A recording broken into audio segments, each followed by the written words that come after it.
Word of God tells us always to be ready to give an answer to those who ask of our faith. ದೇವರ ವಾಕ್ಯವು ಹೇಳುವಂತದ್ದಾಗಿದೆ, ನಿಮ್ಮ ನಂಬಿಕೆ ವಿಷಯವಾಗಿ ಕೇಳುವವರಿಗೆ ಯಾವಾಗಲೂ ಉತ್ತರ ಕೊಡಲಿಕ್ಕೆ ಸಿದ್ಧರಿರಿ ಎಂಬುದಾಗಿ ಹೇಳುವಂತದ್ದಾಗಿದೆ. That is only possible if we understand the word of God. ಅದು ಯಾವಾಗ ಸಾಧ್ಯವಾಗುತ್ತದೆ ಅಂದರೆ ನಾವು ದೇವರ ವಾಕ್ಯವನ್ನ ಸರಿಯಾಗಿ ಅರ್ಥ ಮಾಡಿಕೊಂಡರೆ ಮಾತ್ರ ಅದು ಸಾಧ್ಯ. Study of Genesis is very important because it's the first foundation book in the Bible. ಆದಿಕಾಂಡ ಪುಸ್ತಕದ ಅಧ್ಯಯನ ಅದು ಅತ್ಯಂತ ಪ್ರಾಮುಖ್ಯವಾದದ್ದು, ಯಾಕಂದರೆ ಇದು ಸತ್ಯವೇದದ ಒಂದು ಅಸ್ಥಿವಾರದ ರೀತಿಯಲ್ಲಿರುವಂತಹ ಪುಸ್ತಕವಾಗಿದೆ. If you understand Genesis, it's easy to understand the next 65 books. ನಾವು ಆದಿಕಾಂಡ ಪುಸ್ತಕವನ್ನ ಸರಿಯಾಗಿ ಅರ್ಥ ಮಾಡಿಕೊಳ್ಳುವುದಾದರೆ ಉಳಿದ 65 ಪುಸ್ತಕಗಳನ್ನ ಅರ್ಥ ಮಾಡಿಕೊಳ್ಳುವುದು ನಮಗೆ ಸುಲಭವಾಗುತ್ತದೆ. Okay, we came till chapter 15 up to verse 5. ನಾವು 15ನೇ ಅಧ್ಯಾಯದ 5ನೇ ವಚನಗಳವರೆಗೆ ಬಂದಿದ್ದೇವೆ. But in chapter 14 we saw a character called Melchizedek. ಆದರೆ ನಾವು 14ನೇ ಅಧ್ಯಾಯದಲ್ಲಿ ಮೆಲ್ಕಿಜೆದೇಕ ಎಂಬಂತಹ ಒಂದು ವ್ಯಕ್ತಿಯ ಕುರಿತಾಗಿ ನಾವು ನೋಡಿಕೊಂಡೆವು. There were some questions that some did not understand about Melchizedek, so I will try to explain what I have learned. ಕೆಲವರು ಈ ರೀತಿ ಪ್ರಶ್ನೆಯನ್ನ ಕೇಳಿದರು, ಏನೆಂದರೆ ನಮಗೆ ಮೆಲ್ಕಿಜೆದೇಕನ ಕುರಿತಾಗಿ ಸರಿಯಾಗಿ ಅರ್ಥವಾಗಿಲ್ಲ ಎಂಬುದಾಗಿ. ಆದ್ದರಿಂದ ಈಗ ನಾನು ಸ್ವಲ್ಪ ವಿವರವಾಗಿ ಆತನ ಕುರಿತಾಗಿ ತಿಳಿಸುತ್ತೇನೆ. When I was living abroad, I had the opportunity to go through a study of the Bible verse by verse called Through the Bible Radio. ನಾನು ವಿದೇಶದಲ್ಲಿ ಇದ್ದಾಗ ನನಗೆ ಸತ್ಯವೇದವನ್ನ ವಚನವಾಗಿ ಸಂಪೂರ್ಣ ಅಧ್ಯಯನ ಮಾಡುವಂತಹ ಅವಕಾಶ ನನಗೆ ಸಿಕ್ಕಿತು. ಅದು ಯಾವುದರ ಮೂಲಕ ಎಂದರೆ ಸತ್ಯವೇದದ ಮೂಲಕ, ಅಥವಾ ಥ್ರೂ ದ ಬೈಬಲ್ ಮಿನಿಸ್ಟ್ರೀಸ್ ಎಂಬಂತಹ ಒಂದು ಸೇವೆಯ ಮೂಲಕ ನನಗೆ ಸಿಕ್ಕಿತು. There was a God's servant called J. Vernon McGee. ದೇವರ ಸೇವಕರಾದಂತಹ ಜೆ ವರ್ನನ್ ಮಗಿ ಎಂಬವರಿಂದ ನನಗೆ ಆ ಅವಕಾಶ ಸಿಕ್ಕಿತು. It takes 5 years to go through the whole Bible. ಸತ್ಯವೇದವನ್ನ ಸಂಪೂರ್ಣ ಅಧ್ಯಯನ ಮಾಡಲಿಕ್ಕೆ 5 ವರ್ಷಗಳು ಬೇಕಾಗುತ್ತದೆ. I had the opportunity to hear it twice in 10 years. ನಾನು 10 ವರ್ಷಗಳಲ್ಲಿ 2 ಬಾರಿ ಈ ಒಂದು ಅಧ್ಯಯನವನ್ನ ಮಾಡುವ ಅವಕಾಶ ನನಗೆ ಸಿಕ್ಕಿತು. And that been a great blessing in my life. ಅದು ನನ್ನ ಜೀವಿತದಲ್ಲಿ ಒಂದು ಹೆಚ್ಚಿನ ಆಶೀರ್ವಾದದಾಯಕವಾಗಿತ್ತು. And then also William MacDonald's books, and I met him personally, and he was a man that taught the word of God properly. ಮತ್ತು William McDonald ಸೇವಕರನ್ನು ಸಹ ನಾನು ವೈಯಕ್ತಿಕವಾಗಿ ಸಂಧಿಸುವ ಅವಕಾಶ ಸಿಕ್ಕಿತು, ಮತ್ತು ಅವರು ಸಹ ಸತ್ಯವೇದ ಅಧ್ಯಯನವನ್ನ ಸ್ಪಷ್ಟವಾಗಿ ಮತ್ತು ಸರಿಯಾಗಿ ವಿವರಿಸುವ ವ್ಯಕ್ತಿಯಾಗಿದ್ದಾರೆ. What I share is what I have learned from many servants of God. ನಾನು ಅನೇಕ ದೇವರ ಸೇವಕರುಗಳ ಮೂಲಕ ಯಾವುದನ್ನ ಕಲಿತುಕೊಂಡಿದ್ದೇನೋ ಕೇಳಿದ್ದೇನೋ ಅದನ್ನೇ ನಾನು ನಿಮ್ಮೊಟ್ಟಿಗೆ ಹಂಚಿಕೊಳ್ಳುತ್ತಿದ್ದೇನೆ. The word of God says, freely received, freely give. ದೇವರ ವಾಕ್ಯ ಹೇಳುತ್ತದೆ, ಉಚಿತವಾಗಿ ಹೊಂದಿದ್ದೀರಿ, ಉಚಿತವಾಗಿ ಅದನ್ನ ಕೊಡಿರಿ ಎಂಬುದಾಗಿ. Okay, now the person Melchizedek in chapter 14 is a strange character. 14ನೇ ಅಧ್ಯಾಯದಲ್ಲಿ ನಾವು ನೋಡುವಂತಹ ಮೆಲ್ಕಿಜೆದೇಕ ಎಂಬಂತಹ ಈ ಒಂದು ವ್ಯಕ್ತಿ ಅದು ಸ್ವಲ್ಪ ವಿಚಿತ್ರವಾದಂತಹ ವ್ಯಕ್ತಿತ್ವ ಎಂಬುದಾಗಿ ನಮಗೆ ಕಾಣಿಸುತ್ತದೆ. Only 3 places his name is mentioned, here in Genesis 14, then in Psalm 110, and 3 places in Hebrews. ಈ ವ್ಯಕ್ತಿಯ ಕುರಿತಾಗಿ ವಿಚಿತ್ರ ಅಲ್ಲ, ಅದು ಈ ವ್ಯಕ್ತಿಯ ಕುರಿತಾಗಿ ನಮಗೆ ಅಪರಿಚಿತ ವ್ಯಕ್ತಿಯ ರೀತಿಯಲ್ಲಿ ಕಾಣುವಂತವನಾಗಿದ್ದಾನೆ. ಈ ವ್ಯಕ್ತಿಯ ಕುರಿತಾಗಿ ನಾವು ಸತ್ಯವೇದದಲ್ಲಿ 3 ಭಾಗದಲ್ಲಿ ನಾವು ನೋಡುತ್ತೇವೆ, 3 ಕಡೆಗಳಲ್ಲಿ. 1 ಆದಿಕಾಂಡ 14ನೇ ಅಧ್ಯಾಯ, 2 ಕೀರ್ತನೆ 110ನೇ ಅಧ್ಯಾಯ, ಮತ್ತು ಇಬ್ರಿಯರ ಪತ್ರಿಕೆಯಲ್ಲಿ 3 ಬಾರಿ ಆತನ ಕುರಿತಾದಂತಹ ವಿವರಣೆಯನ್ನ ಅಥವಾ ಉಲ್ಲೇಖವನ್ನು ನಾವು ನೋಡುತ್ತೇವೆ. So he suddenly come into the scripture and then he leaves the scripture. ಆತನು ಸತ್ಯವೇದದಲ್ಲಿ ಇದ್ದಕ್ಕಿದ್ದ ಹಾಗೆ ಕಾಣಿಸಿಕೊಂಡು ನಂತರ ಮರೆಯಾಗುವಂತ ವ್ಯಕ್ತಿಯಾಗಿದ್ದಾನೆ. Now there are different views that many scholars have about this person. ಈ ವ್ಯಕ್ತಿಯ ಕುರಿತಾಗಿ ದೇವರ ಸೇವಕರು ಅಥವಾ ದೈವಶಾಸ್ತ್ರಜ್ಞರು ಅನೇಕ ಅಭಿಪ್ರಾಯಗಳನ್ನು ಹೊಂದಿದ್ದಾರೆ. Some believe he is the theophany, that is appearance of God in person in the Old Testament. ಕೆಲವರು ಏನನ್ನ ಈತನ ಕುರಿತಾಗಿ ಹೇಳುವುದೇನೆಂದರೆ ಥಿಯೋಫೆನಿ ಅಥವಾ ದೇವರ ಪ್ರತ್ಯಕ್ಷತೆ. ಹಳೆಯ ಒಡಂಬಡಿಕೆಯಲ್ಲಿ ದೇವರು ತಾನೇ ಈ ವ್ಯಕ್ತಿಯ ರೂಪದಲ್ಲಿ ಕಾಣಿಸಿಕೊಂಡಿದ್ದಾನೆ ಎಂಬುದಾಗಿ ನಂಬುತ್ತಾರೆ. And some believe he is Christophany, that the pre-incarnate appearance of Christ. ಮತ್ತು ಇನ್ನು ಕೆಲವರು ಈತನನ್ನ ಕ್ರಿಸ್ತನ ಆತನ ನರಾವತಾರ ಎತ್ತಿ ಭೂಮಿಯ ಮೇಲೆ ಬರುವುದಕ್ಕಿಂತ ಮುಂಚೆ ಯೇಸು ಕ್ರಿಸ್ತನು ಕಾಣಿಸಿಕೊಂಡದ್ದು ಎಂಬುದಾಗಿ ಹೇಳುತ್ತಾರೆ. But here in chapter 14 he is told as King of Salem. ಆದರೆ ಇಲ್ಲಿ 14ನೇ ಅಧ್ಯಾಯದಲ್ಲಿ ಬರುವಾಗ ಆತನನ್ನ ಸಾಲೇಮಿನ ಅರಸನು ಎಂಬುದಾಗಿ ಕರೆದಿರುವುದನ್ನು ನಾವು ನೋಡುತ್ತೇವೆ. That makes it sound that he was a real king in a place called Salem. ಅದು ನಮಗೆ ಏನ್ ಅನ್ನಿಸುತ್ತದೆ ಎಂದರೆ ಆತನು ನಿಜವಾಗಿ ಸಾಲೇಮ್ ಎಂಬಂತಹ ಊರಿನಲ್ಲಿ ರಾಜನಾಗಿದ್ದನೇನೋ ಎಂಬಂತಹ ಒಂದು ಅಭಿಪ್ರಾಯವನ್ನು ತರುತ್ತದೆ. If you read Hebrews 7:3, please read that. Hebrews chapter 7 verse 3. ನಾವು ಇಬ್ರಿಯರಿಗೆ ಬರೆದ ಪತ್ರಿಕೆ 7ನೇ ಅಧ್ಯಾಯ 3ನೇ ವಚನವನ್ನು ಓದುವಾಗ ದಯಮಾಡಿ ಓದಿರಿ. ಅವನಿಗೆ ತಂದೆಯೂ ತಾಯಿಯೂ ವಂಶಾವಳಿಯೂ ಇಲ್ಲ, ಜನ್ಮದ ಆರಂಭವೂ ಆಯುಷ್ಯದ ಅಂತ್ಯವೂ ಇಲ್ಲ. ಅವನು ದೇವರ ಮಗನಿಗೆ ಸಮಾನ ಮಾಡಲ್ಪಟ್ಟಿದ್ದಾನೆ. ಅವನು ನಿರಂತರವಾಗಿ ಯಾಜಕನಾಗಿರುವನು. Just because it is mentioned he has no father or mother or genealogy, we should be very careful. It is not recorded in the Bible, that's all.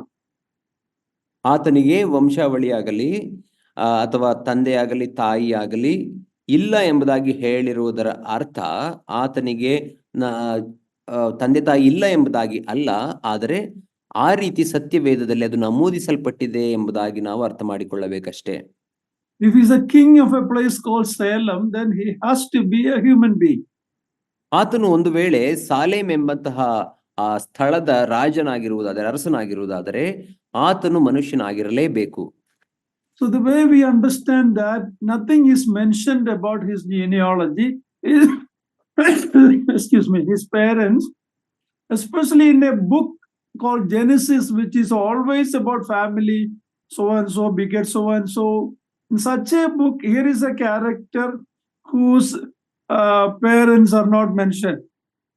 ಆದ್ದರಿಂದ ನಾವು ಇದನ್ನ ಯಾವ ರೀತಿಯಲ್ಲಿ ಅರ್ಥ ಮಾಡಿಕೊಳ್ಳಬೇಕೆಂದರೆ, ಈ ಒಂದು ವ್ಯಕ್ತಿ ಆದಿಕಾಂಡ ಪುಸ್ತಕದಲ್ಲಿ ಆತನ ಹೆಸರು ನಮೂದಿಸಲ್ಪಟ್ಟಿದೆ, ಆದರೆ ಆತನ ತಂದೆ ತಾಯಿಗಳ ಅಥವಾ ವಂಶಾವಳಿಯ ಹೆಸರು ಕೊಡಲ್ಪಟ್ಟಿಲ್ಲ. ಆದರೆ ಆದಿಕಾಂಡ ಪುಸ್ತಕ ಅದು ಎಲ್ಲ ವಂಶಾವಳಿಗಳ ಹೆಸರುಗಳನ್ನ ಈತನನ್ನ ಪಡೆದನು ಎಂಬುದಾಗಿ ಕೊಡಲ್ಪಟ್ಟಿರುವಾಗ ಈತನ ವಂಶಾವಳಿಯ ಕುರಿತಾಗಿ ಮಾತ್ರ ನಮೂದಿಸಲ್ಪಟ್ಟಿಲ್ಲ. But if we read that he is like the Son of God. ಆದರೆ ನಾವು ನೋಡುವುದೇನೆಂದರೆ ಆತನು ದೇವಕುಮಾರನಿಗೆ ಸಮಾನನಾಗಿದ್ದಾನೆ ಎಂಬುದಾಗಿ ಇಲ್ಲಿ ಓದಿದೆವು. So the best way to understand that his genealogy is not recorded in the Bible, but is a figure, a picture of the Lord Jesus Christ in two ways. ಆದ್ದರಿಂದ ನಾವು ಈತನನ್ನ ಅತ್ಯುತ್ತಮವಾಗಿ ಹೇಗೆ ಅರ್ಥ ಮಾಡಿಕೊಳ್ಳಬಹುದೆಂದರೆ, ಈತನು ಯೇಸು ಕ್ರಿಸ್ತನಿಗೆ ಸರಿಸಮಾನನಾಗಿ ಮಾಡಲ್ಪಟ್ಟಿದ್ದಾನೆ, ಅದು ಎರಡು ವಿಧದಲ್ಲಿ. One is he is the king of righteousness and king of he's a king of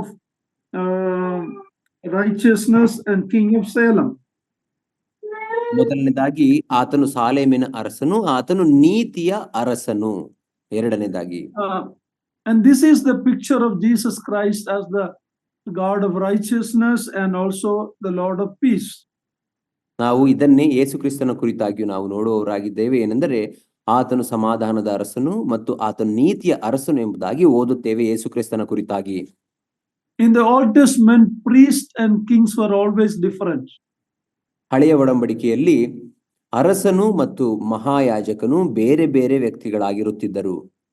Now when King Uzziah tried to do the work of a priest, we know what happened to him. He became a leper.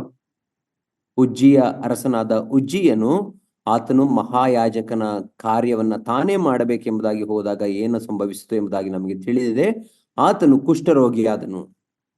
But only in Jesus Christ we see the perfect king and priest. ಆದರೆ ನಮ್ಮ ಯೇಸು ಕ್ರಿಸ್ತನಲ್ಲಿ ಮಾತ್ರ ನಾವು ಪರಿಪೂರ್ಣ ಅರಸನನ್ನು ಯಾಜಕನನ್ನು ಸಹ ಕಾಣುತ್ತೇವೆ. Here in chapter 14 we read that Abraham gave tithes to Melchizedek and Melchizedek blessed Abraham. That means Melchizedek was greater than Abraham. ಇಲ್ಲಿ ನಾವು 14ನೇ ಅಧ್ಯಾಯ ಆದಿಕಾಂಡದಲ್ಲಿ ಓದುತ್ತೇವೇನೆಂದರೆ, ಅಬ್ರಹಾಮನು ಮೆಲ್ಕಿಜೆದೇಕನಿಗೆ 10ರಲ್ಲಿ 1 ಭಾಗವನ್ನ ಕೊಟ್ಟನು ಮತ್ತು ಮೆಲ್ಕಿಜೆದೇಕನು ಅಬ್ರಹಾಮನನ್ನ ಆಶೀರ್ವದಿಸಿದನು. ಅದರ ಅರ್ಥ ಅಬ್ರಹಾಮನಿಗಿಂತ ಮೆಲ್ಕಿಜೆದೇಕನು ಆತನು ಉತ್ತಮನು ಅಥವಾ ಶ್ರೇಷ್ಠನು. So he is made like the Son of God, or he is a picture of the priesthood of Jesus Christ and the kingship of Jesus Christ. ಆದ್ದರಿಂದ ಈತನು ಯೇಸು ಕ್ರಿಸ್ತನಿಗೆ ಆತನ ಗುಣಲಕ್ಷಣಗಳಿಗೆ ಚಿತ್ರಣವಾಗಿದ್ದಾನೆ ಮತ್ತು ಆತನು ಅರಸನೂ ಸಹ ಮಹಾಯಾಜಕನೂ ಸಹ ಆಗಿದ್ದನು. His priesthood is not passed on like Aaron's that was passed on to his son and so on. It was not, even before Aaron came into the scene, we see Melchizedek as the king and priest. ಈ ಮೆಲ್ಕಿಜೆದೇಕನ ಮಹಾಯಾಜಕತ್ವವು ಅದು ಆರೋನನ ಮಹಾಯಾಜಕತ್ವದ ರೀತಿಯಲ್ಲಿ ಆರೋನನ ಮಗನಿಗೆ ಮತ್ತು ಅವನ ಮಗನಿಗೆ ಯಾವ ರೀತಿ ಹಸ್ತಾಂತರಿಸಲ್ಪಟ್ಟಿತೋ ಆ ರೀತಿ ಹಸ್ತಾಂತರಿಸಲ್ಪಡಲಿಲ್ಲ. ಯಾಕಂದರೆ ಆರೋನನು ಮಹಾಯಾಜಕನಾಗುವುದಕ್ಕಿಂತ ಮುಂಚೆಯೇ ಈ ಮೆಲ್ಕಿಜೆದೇಕನು ಮಹಾಯಾಜಕನಾಗಿದ್ದನು. So we have to understand it in that way. Beyond that, the Bible is not giving us more details, so we have to leave it at that. Certain things are not made very clear, but he is made like the Son of God in his priesthood mainly and kingship. ಆದ್ದರಿಂದ ನಾವು ಈತನ ಕುರಿತಾಗಿ ಇಷ್ಟನ್ನು ಇದೇ ರೀತಿಯಲ್ಲಿ ಅರ್ಥ ಮಾಡಿಕೊಳ್ಳಬೇಕಷ್ಟೇ.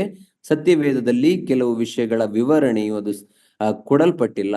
ಆದ್ದರಿಂದ ನಾವು ಅರ್ಥ ಮಾಡಿಕೊಳ್ಳಬೇಕಾದದ್ದೇನೆಂದರೆ, ಆತನು ಯೇಸು ಕ್ರಿಸ್ತನಿಗೆ ಸರಿಸಮಾನ ಮಾಡಲ್ಪಟ್ಟಿದ್ದಾನೆ ಮತ್ತು ಆತನು ಮಹಾಯಾಜಕನು ಮತ್ತು ಅರಸನೂ ಸಹ ಆಗಿದ್ದನು. He is a figure or a picture of the great priesthood of Jesus Christ, which is not after the order of Aaron or Levite. ಆದ್ದರಿಂದ ಈ ಮೆಲ್ಕಿಜೆದೇಕನು ನಮ್ಮ ಕರ್ತನ ಅಂತ ಯೇಸು ಕ್ರಿಸ್ತನಿಗೆ ಹೋಲಿಸಲ್ಪಟ್ಟಿದ್ದಾನೆ. ಯಾವ ರೀತಿಯಲ್ಲಿ ಲೇವಿಯ ಕುಟುಂಬದಿಂದ ಅಥವಾ ಆರೋನನ ಮೂಲಕ ಯಾಜಕತ್ವವು ಬಂತೋ, ಈ ಮೆಲ್ಕಿಜೆದೇಕನ ಯಾಜಕತ್ವವು ಮಹಾಯಾಜಕತ್ವವು ಆ ರೀತಿಯಾಗಿರಲಿಲ್ಲ. It is not passed on from the parents. It is God has appointed Jesus Christ as both king and priest. And here is a person who is a figure, a picture of that. More details are not given. But since he was a king of Salem, we have to believe that he was a real person. ತಂದೆಯಿಂದ ಮಗನಿಗೆ ಯಾವ ರೀತಿ ಯಾಜಕತ್ವವು ಅದು ಹಸ್ತಾಂತರಿಸಲ್ಪಡುತ್ತಿತ್ತೋ ಆ ರೀತಿ ಈ ಮೆಲ್ಕಿಜೆದೇಕನ ಯಾಜಕತ್ವವು ಇರಲಿಲ್ಲ. ಈತನು ದೇವರಿಂದಲೇ ನೇಮಿಸಲ್ಪಟ್ಟವನಾಗಿದ್ದನು. ಯಾವ ರೀತಿಯಲ್ಲಿ ಯೇಸು ಕ್ರಿಸ್ತನು ಆತನು ಅರಸನು ಮತ್ತು ಮಹಾಯಾಜಕನಾಗಿ ದೇವರಿಂದ ನೇಮಿಸಲ್ಪಟ್ಟಿದ್ದನೋ ಅದೇ ರೀತಿಯಲ್ಲಿ ಈ ಮೆಲ್ಕಿಜೆದೇಕನು ಸಹ ಈತನನ್ನ ಯೇಸು ಕ್ರಿಸ್ತನಿಗೆ ಅದೇ ಕಾರಣಕ್ಕೆ ಹೋಲಿಸಲಾಗಿದೆ. ಇನ್ನು ಹೆಚ್ಚು ವಿವರಣೆ ನಮಗೆ ಕೊಡಲ್ಪಟ್ಟಿಲ್ಲ. And when the Bible is not clear more than that, we should leave it at that. ಸತ್ಯವೇದವು ಕೆಲವು ಸಂಗತಿಗಳ ವಿವರಣೆಯನ್ನ ಎಷ್ಟು ಕೊಟ್ಟಿರುತ್ತದೋ ಅಷ್ಟನ್ನೇ ಅರ್ಥ ಮಾಡಿಕೊಳ್ಳಬೇಕು ಹೊರತು ಅದಕ್ಕಿಂತ ಮಿಗಿಲಾಗಿ ಅಥವಾ ಅದಕ್ಕಿಂತ ಹೆಚ್ಚಿನ ಅರ್ಥಗಳನ್ನ ನಾವು ಕಲ್ಪಿಸಬಾರದು. So he is a figure that speaks about the priesthood, the greater priesthood of Jesus Christ, both king and priest. ಆದ್ದರಿಂದ ಈ ಮೆಲ್ಕಿಜೆದೇಕನ ಯಾಜಕತ್ವವು ಮತ್ತು ಆತನ ಅರಸುತನವು ನಮ್ಮ ಕರ್ತನ ಅಂತ ಯೇಸು ಕ್ರಿಸ್ತನ ಅರಸುತನ ಮತ್ತು ಆತನ ಯಾಜಕತ್ವವನ್ನ ಹೋಲಿಸುವಂತದ್ದಾಗಿದೆ ಅಥವಾ ನಮ್ಮ ಚಿತ್ರಣವಾಗಿದೆ. Because he was the king of Salem, we have to believe that he is not a theophany, but he is a figure of Christ. Let's understand that.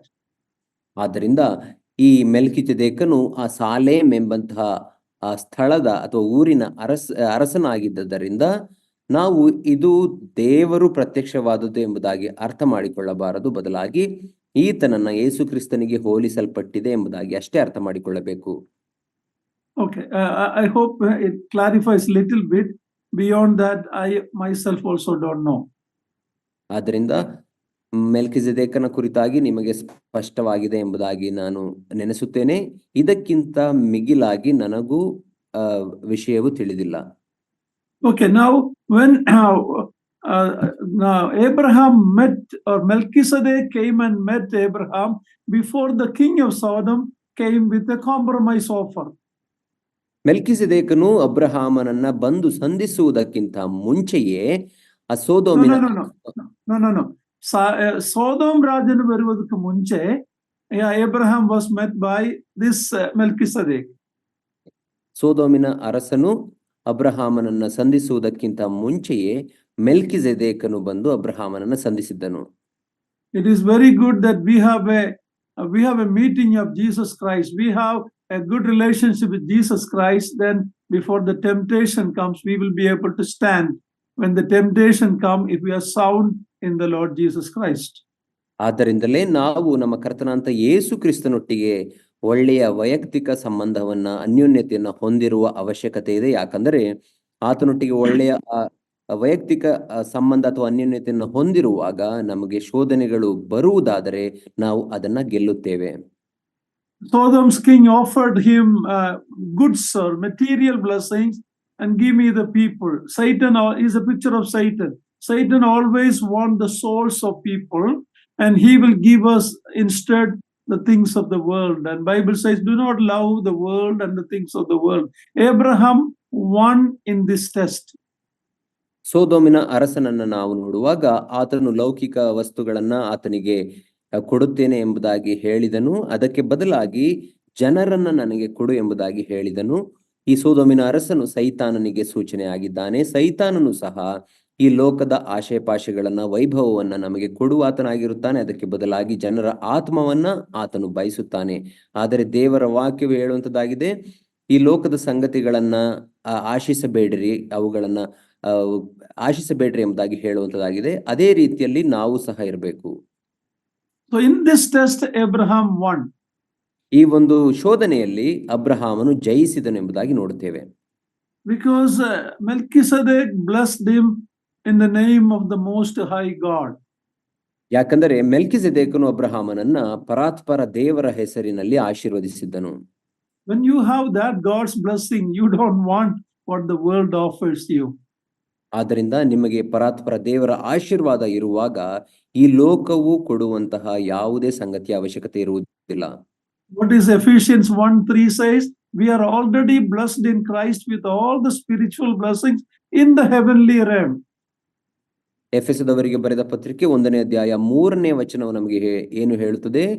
ನಮಗೆ ನಮ್ಮ ಕರ್ತನಾಂತ ಯೇಸು ಕ್ರಿಸ್ತನಲ್ಲಿ ಈಗಾಗಲೇ ಎಲ್ಲ ಸಕಲ ಆತ್ಮೀಕ ಆಶೀರ್ವಾದಗಳನ್ನ ದೇವರು ನಮಗೆ ಪರಲೋಕದಿಂದ ಅನುಗ್ರಹಿಸಿದ್ದಾನೆ ಎಂಬುದಾಗಿ ನಾವು ಓದುತ್ತೇವೆ. So the Satan and world tempts us with material things, and what the world, we have to tell Satan and the world, I don't need your blessings. I am already blessed as a child of God with all the spiritual blessings. ಆದ್ದರಿಂದ ಸೈತಾನನು ಮತ್ತು ಈ ಲೋಕವು ನಮಗೆ ಲೌಕಿಕ ವಸ್ತುಗಳನ್ನ, ಲೌಕಿಕ ಭೋಗಗಳನ್ನ ನಮಗೆ ವಾಗ್ದಾನ ಮಾಡುವುದಾಗಿರುತ್ತದೆ, ಆಶೆ ತೋರಿಸುತ್ತದೆ. ಆದರೆ ನಾವು ಸೈತಾನನಿಗೆ ಮತ್ತು ಈ ಲೋಕಕ್ಕೆ ಹೇಳಬೇಕೇನೆಂದರೆ, ನನಗೆ ನಿನ್ನ ಅವಶ್ಯಕತೆ ಇಲ್ಲ, ಯಾಕಂದರೆ ನನಗೆ ಬೇಕಾಗಿರುವುದೆಲ್ಲವನ್ನ ಈಗಾಗಲೇ ಕರ್ತನಾಂತ ಯೇಸು ಕ್ರಿಸ್ತನಲ್ಲಿ ದೇವರು ಅನುಗ್ರಹಿಸಿದ್ದಾನೆ ಎಂದು ಹೇಳಬೇಕು. Okay, let's leave it at that and go on to chapter 15. We looked at 1 to 5. When Abraham made such a decision, such a choice, then we appeared to Abraham and said, I am your reward, I will bless you. So Abraham is telling, what's the use of more blessings? I am already rich, but I don't have a child. That is what I need. So Abraham is very practical. He's asking God, you told me you will make me a great nation, but I don't even have one son. The servant Eliezer will be the heir of everything I have. ನಾವು ಈಗ 15ನೇ ಅಧ್ಯಾಯಕ್ಕೆ ಮುಂದುವರೆದು ಹೋಗೋಣ. ಇಲ್ಲಿ ನಾವು ನೋಡುವಾಗ ದೇವರು ಅಬ್ರಹಾಮನಿಗೆ ಕಾಣಿಸಿಕೊಳ್ಳುವುದನ್ನು ನಾವು ನೋಡುತ್ತೇವೆ. ದೇವರು ಅಬ್ರಹಾಮನಿಗೆ ಭಯಪಡಬೇಡ ಎಂಬುದಾಗಿ ಧೈರ್ಯ ಕೊಡುವುದನ್ನು ನಾವು ನೋಡುತ್ತೇವೆ. ಮತ್ತು ನಾನು ನಿನಗೆ ಗುರಾಣಿ ಆಗಿದ್ದೇನೆ ಮತ್ತು ನಾನೇ ನಿನಗೆ ನಿನ್ನ ಬಹುಮಾನ ಎಂಬುದಾಗಿ ಹೇಳುವುದನ್ನು ನಾವು ನೋಡುತ್ತೇವೆ. ಆಗ ಅಬ್ರಹಾಮನು ಒಂದು ಪ್ರಶ್ನೆಯನ್ನ ದೇವರಿಗೆ ಕೇಳುವಾತನಾಗಿದ್ದಾನೆ. ಅದು ಒಂದು ಪ್ರಾಯೋಗಿಕವಾದಂತಹ ಪ್ರಶ್ನೆ, ಸರಿಯಾದ ಪ್ರಶ್ನೆ ಆಗಿತ್ತು. ಏನೆಂದರೆ, ನೀನು ನನ್ನನ್ನ ಆಶೀರ್ವದಿಸಿದ್ದೀ ಕರ್ತನೆ, ಆದರೆ ಏನು ಪ್ರಯೋಜನ ಆಶೀರ್ವದಿಸಿದರೆ? ನನಗೆ ಸಂತಾನವಿಲ್ಲದೆ ಇರುವುದರಿಂದ ನನ್ನ ಮನೆಯಲ್ಲೇ ಹುಟ್ಟಿದಂತಹ ಎಲಿಯಾಜರನು ಅಥವಾ ನನ್ನ ಆಳಾದಂತಹ ಎಲಿಯಾಜರನು ನನ್ನ ಆಸ್ತಿಗೆಲ್ಲ ಆತನು ವಾರಸುದಾರನಾಗುತ್ತಾನೆ ಎಂಬುದಾಗಿ ಒಂದು ಪ್ರಾಯೋಗಿಕ ಪ್ರಶ್ನೆಯನ್ನ ದೇವರಿಗೆ ಕೇಳುತ್ತಾನೆ. Then God assured him, no, Eliezer will not be the one born of your loins, from your body, the one will be the heir.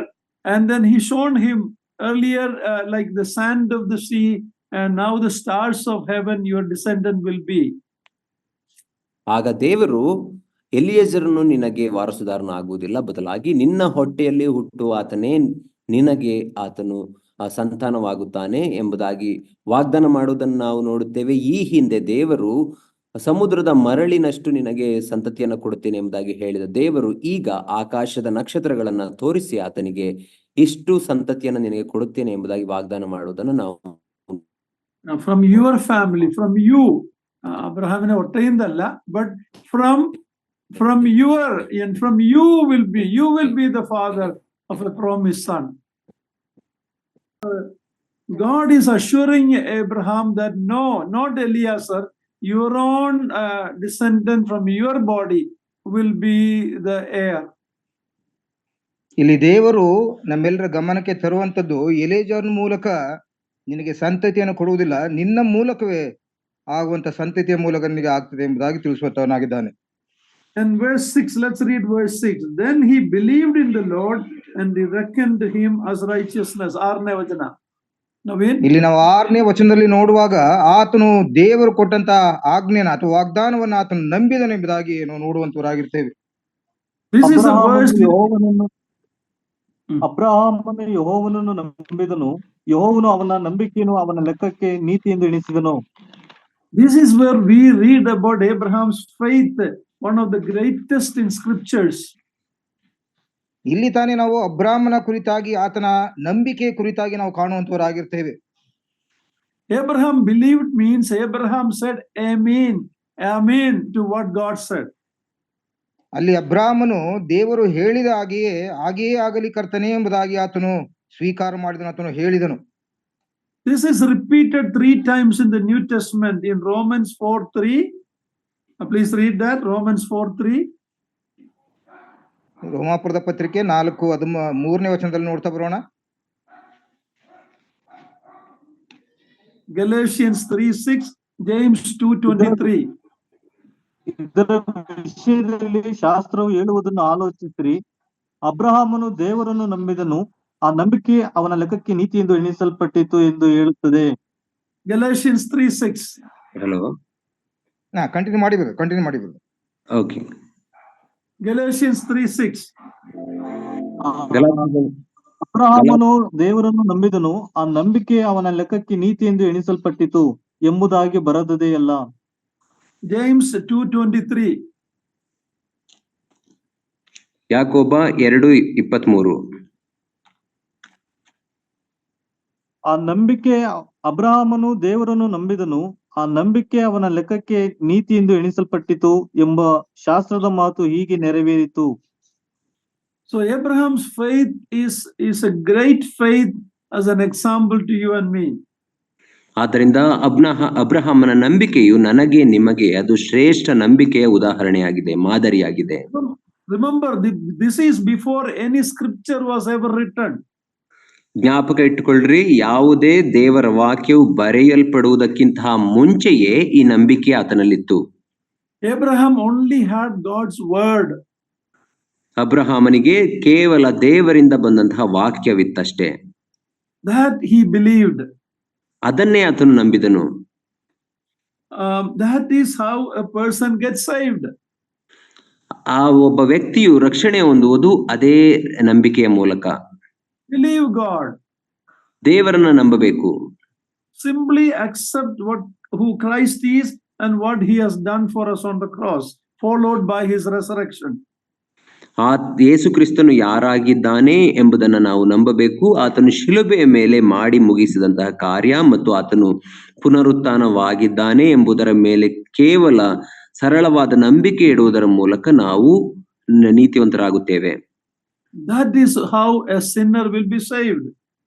ಒಬ್ಬ ಪಾಪಿಯು ರಕ್ಷಿಸಲ್ಪಡುವುದು ಈ ನಂಬಿಕೆಯ ಮೂಲಕವೇ. How simple it is. It is a universal principle, and you can be saved by believing in God. ಇದು ಎಷ್ಟು ಸರಳವಾದಂತಹ ಕಾರ್ಯವಾಗಿದೆ. ಇದು ಸಾರ್ವತ್ರಿಕವಾದಂತಹ ಒಂದು ಸೂತ್ರವಾಗಿದೆ. ಕೇವಲ ದೇವರನ್ನ ಅಥವಾ ಯೇಸು ಕ್ರಿಸ್ತನಲ್ಲಿ ನಂಬಿಕೆ ಇಡುವುದರ ಮೂಲಕವೇ ನಾವು ರಕ್ಷಿಸಲ್ಪಡುತ್ತೇವೆ. When Paul was talking to a Philippian jailer who was about to commit suicide, he asked, "What shall I do to be saved?"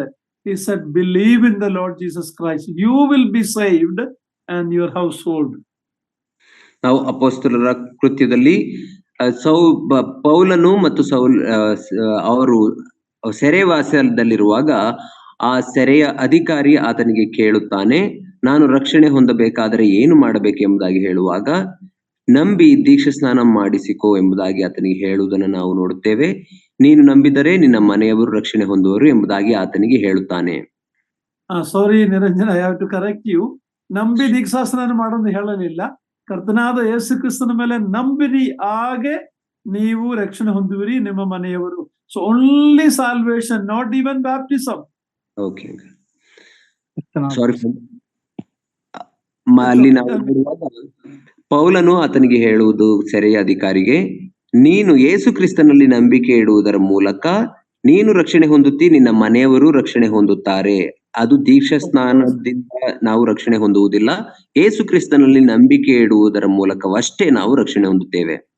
Of course, after that person believed the same night he was baptized. That is true.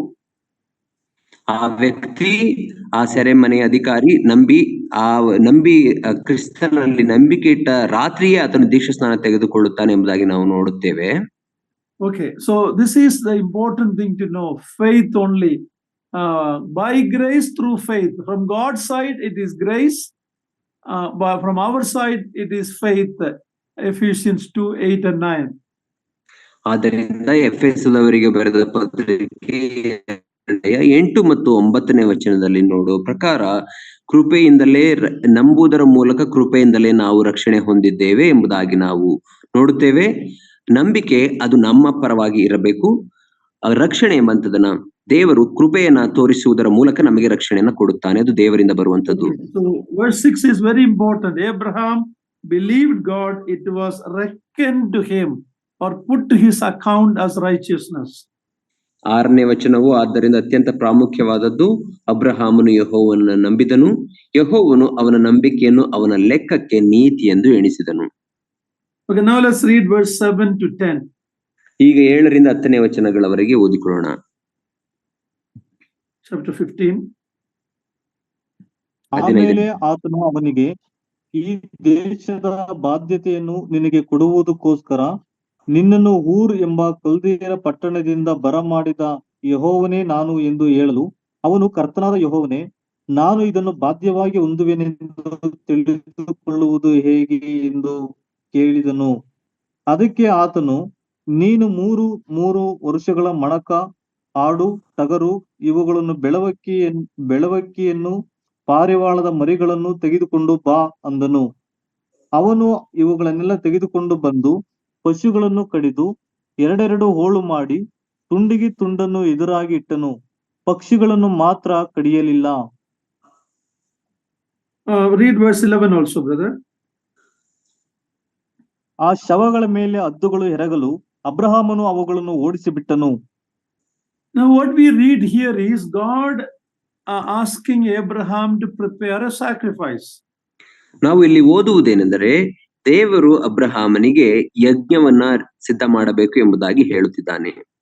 Now and then they had to split that into 2.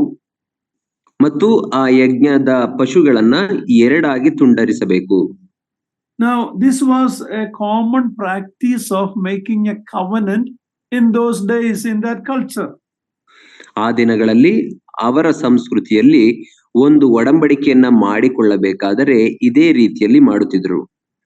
Actually, what happens is that two parties making a covenant, they bring these animals, they split it, and they both go in the midst of that divided animal.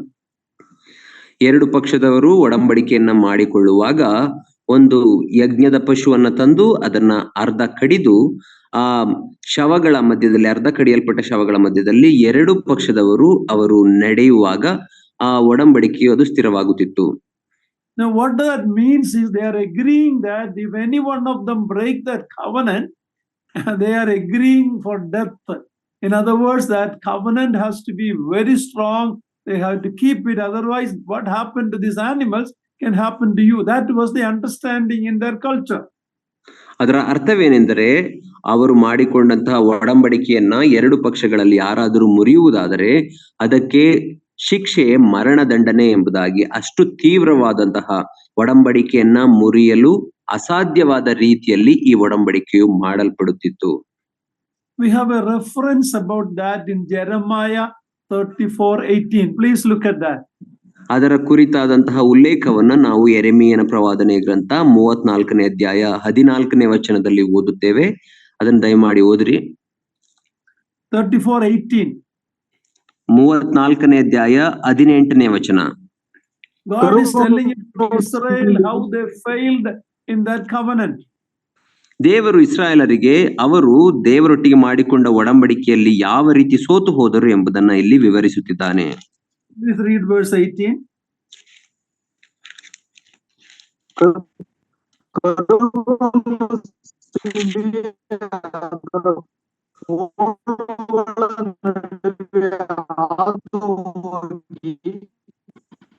ನನ್ನ ಮುಂದೆ ಮಾಡಿದ ಒಪ್ಪಂದದ ನಿಬಂಧನೆಗಳನ್ನು ಕೈಕೊಳ್ಳದೆ ನನ್ನ ಒಡಂಬಡಿಕೆಯನ್ನು ಮೀರಿದ ಯೆಹೂದದ ಪ್ರಧಾನರು, ಯೆರೂಸಲೇಮಿನ ಪ್ರಧಾನರು, ಕಂಚುಕಿಗಳು, ಯಾಜಕರು, ಕರುವಿನ ಹೋಳುಗಳ ನಡುವೆ ಹಾದು ಹೋದ ದೇಶದ ಸಕಲ ಜನರು. Brother Naveen, ಅದು ಸ್ವಲ್ಪ ನಿಮ್ದು ಕ್ಲಿಯರ್ ಆಗಿರ್ಲಿಲ್ಲ. Babu John brother, can you read that verse 18? Jeremiah 34:18. ಕೇಳ್ತಿದೀಯಾ? ಯಾರಾವುದು? ಓದ್ತೇನೆ. ಓದಿ ಬರ್ತಾರೆ. ತಿರುವನ್ನು ಸೀಳಿ ಅದರ ಹೋಳುಗಳ ನಡುವೆ ಹಾದು ಹೋಗಿ ನನ್ನ ಮುಂದೆ ಮಾಡಿದ ಒಪ್ಪಂದದ ನಿಬಂಧನೆಗಳನ್ನು ಕೈಗೊಳ್ಳದೆ ನನ್ನ ಒಡಂಬಡಿಕೆಯನ್ನು ಮೀರಿದ ಯಹೂದದ ಪ್ರಧಾನರು, ಯೆರೂಸಲೇಮಿನ ಪ್ರಧಾನರು, ಕಂಚುಕಿಗಳು, ಯಾಜಕರು, ಕರುವಿನ ಹೋಳುಗಳ ನಡುವೆ ಹಾದು ಹೋದ ದೇಶದ ಸಕಲ ಜನರು, ಇವರೆಲ್ಲರನ್ನು ಇವರ ಪ್ರಾಣವನ್ನು ಹುಡುಕುವ ಶತ್ರುಗಳ ಕೈಗೆ ಕೊಡುವೆನು. Yeah, God is telling to Israel that you have not kept your part of the covenant. I am going to give you for death to your enemies. ದೇವರು ಇಲ್ಲಿ ಇಸ್ರಾಯೇಲರಿಗೆ ಹೇಳುತ್ತಿದ್ದಾನೆ ಏನೆಂದರೆ, ನೀವು ನಿಮ್ಮ ಪರವಾಗಿ ನಿಬಂಧನೆಯನ್ನ ಕೈಕೊಂಡು ನಡೆದಿಲ್ಲ, ಒಡಂಬಡಿಕೆಯನ್ನ ಮುರಿದಿದ್ದೀರಿ, ಆದ್ದರಿಂದ ನಾನು ನಿಮ್ಮನ್ನ ಶತ್ರುಗಳಿಗೆ ಒಪ್ಪಿಸುತ್ತೇನೆ. Now, it's a serious covenant passing through the split animals going in between. That was a practice in their culture. ಇದು ಒಂದು ಗಂಭೀರವಾದಂತಹ ಒಡಂಬಡಿಕೆಯ ಒಂದು ಮಾದರಿಯಾಗಿತ್ತು. ಏನೆಂದರೆ ಆ ದಿನಗಳಲ್ಲಿ ಅವರ ಸಂಸ್ಕೃತಿಯ ಪ್ರಕಾರ ಆ ಕಡಿಯಲ್ಪಟ್ಟಂತಹ ಪಶುವಿನ ಆ ದೇಹಗಳ ಮಧ್ಯದಲ್ಲಿ ಅವರು ಹಾದು ಹೋಗುತ್ತಿದ್ದರು. The verse 11 says that the birds of prey came upon the carcasses. Abraham drove them away. 11ನೇ ವಚನದಲ್ಲಿ ನಾವು ಓದುತ್ತೇವೆಂದರೆ, ಆ ಶವಗಳ ಮೇಲೆ ಹದ್ದುಗಳು ಎರಗಲು ಅಬ್ರಹಾಮನು ಅವುಗಳನ್ನು ಓಡಿಸಿ ಬಿಟ್ಟನು. Now that I couldn't get many commentaries about that, but what I could understand that prey is a picture of the Gentile nations around Israel, and that carcasses of the animal that was split is a picture of Israel. ಈ 11ನೇ ವಚನದ ಕುರಿತಾದಂತಹ ಅನೇಕ ವಿವರಣೆಗಳನ್ನ ನಾನು ಪುಸ್ತಕಗಳಲ್ಲಿ ನೋಡಿದಾಗ ನನಗೆ ಸರಿಯಾದ ವಿವರಣೆ ಸಿಕ್ಕಲಿಲ್ಲ. ಆದ್ರೆ ನಾನು ಅರ್ಥ ಮಾಡಿಕೊಂಡದ್ದೇನೆಂದರೆ, ಆ ಯಜ್ಞದ ಪಶುಗಳ ದೇಹ ಎಂಬುದಾಗಿ ಹೇಳುವಾಗ ಅದು ಇಸ್ರಾಯೇಲ್ ರಾಷ್ಟ್ರವಾಗಿದೆ, ಇಸ್ರಾಯೇಲ್ ಜನಾಂಗ. ಎರಗಿದ ಹದ್ದುಗಳು ಸುತ್ತಲಿರುವಂತಹ ಶತ್ರು ರಾಷ್ಟ್ರಗಳು ಅವರ ಮೇಲೆ ದಾಳಿ ಮಾಡುತ್ತಾರೆ ಎಂಬ ಸೂಚನೆಯಾಗಿದೆ. Okay, now let's read verse 12, 12 to 15. ಈಗ 12ರಿಂದ 15ನೇ ವಚನಗಳವರೆಗೆ ಓದಿಕೊಳ್ಳೋಣ. ಹೊತ್ತು ಮುಳುಗುತ್ತಿರುವಾಗ ಅಬ್ರಹಾಮನಿಗೆ ಗಾಢ ನಿದ್ರೆ ಹತ್ತಿತು. ಕಾರ್ಗತ್ತಲು ಅವನ ಮೇಲೆ ಕವಿಯಿತು. ಅವನು ಭಯಭ್ರಾಂತನಾದನು. ಆಗ ಯೆಹೋವನು ಅವನಿಗೆ, ನೀನು ಚೆನ್ನಾಗಿ ತಿಳಿಯತಕ್ಕದ್ದೇನೆಂದರೆ ನಿನ್ನ ಸಂತತಿಯವರು ಅನ್ಯ ದೇಶದಲ್ಲಿ ಕೆಲವು ಕಾಲ ವಾಸವಾಗಿದ್ದು ಆ ದೇಶದವರಿಗೆ ದಾಸರಾಗುವರು. 400 ವರ್ಷ ಆ ದೇಶದವರಿಂದ ಬಾಧೆ ಪಡುವರು. ಅವರಿಂದ ಬಿಟ್ಟಿ ಕೆಲಸ ಮಾಡಿಸಿಕೊಂಡು ಜನಾಂಗವನ್ನು ನಾನು ಶಿಕ್ಷಿಸಿದ ನಂತರ ಅವರು ಬಹಳ ಆಸ್ತಿವಂತರಾಗಿ ಆ ದೇಶದಿಂದ ಬಿಡುಗಡೆಯಾಗಿ ಬರುವರು. ನೀನಂತೂ ಸಮಾಧಾನದೊಡನೆ ಪಿತೃಗಳ ಬಳಿಗೆ ಸೇರುವಿ. ತುಂಬಾ ವೃದ್ಧನಾಗಿ ಉತ್ತರ ಕ್ರಿಯೆಯನ್ನು ಹೊಂದುವಿ. Here we read that God put Abraham into a deep sleep when God was making this covenant with him. ದೇವರು ಅಬ್ರಹಾಮನೊಟ್ಟಿಗೆ ಈ ಒಡಂಬಡಿಕೆಯನ್ನ ಮಾಡಿಕೊಳ್ಳುವಾಗ ಆತನಿಗೆ ಗಾಢ ನಿದ್ರೆಯನ್ನ ಬರಮಾಡಿದನು ಎಂಬುದಾಗಿ ಇಲ್ಲಿ ನಾವು ನೋಡುತ್ತೇವೆ.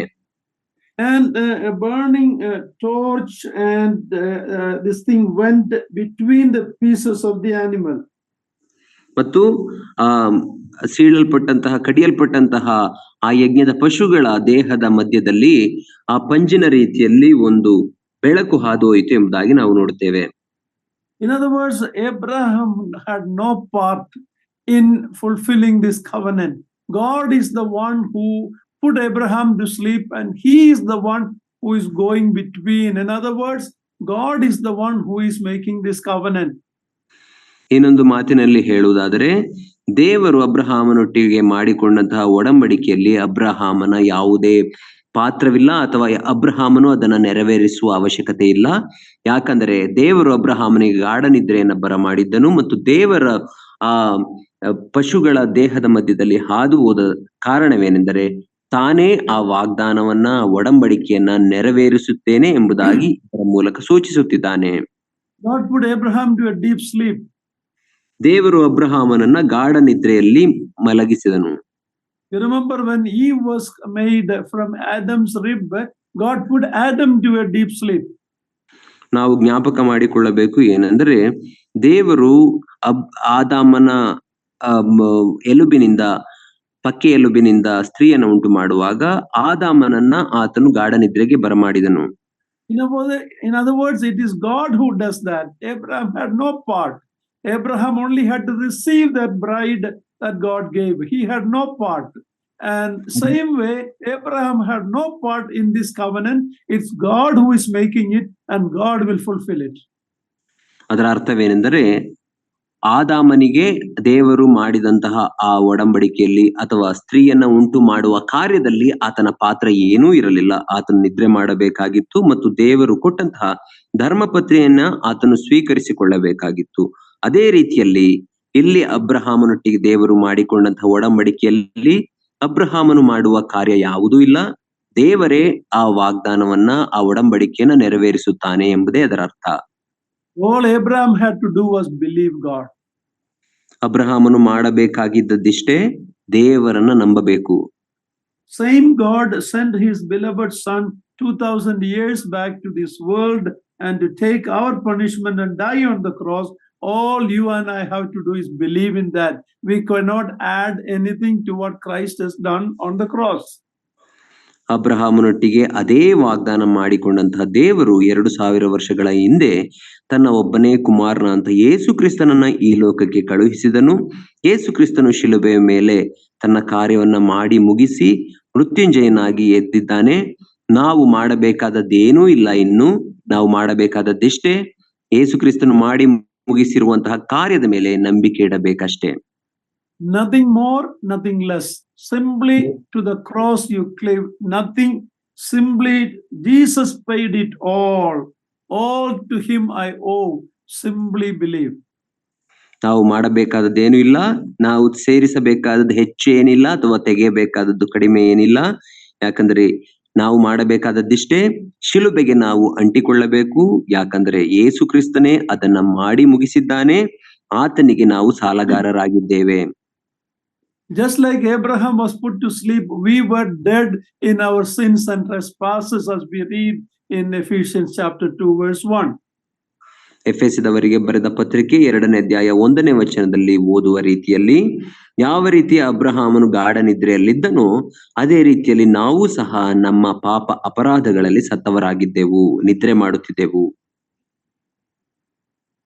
So God will keep his promise. He went through the midst of, and God is assuring. In verse 17 we read, there was a smoking oven and a flaming torch which passed between the pieces.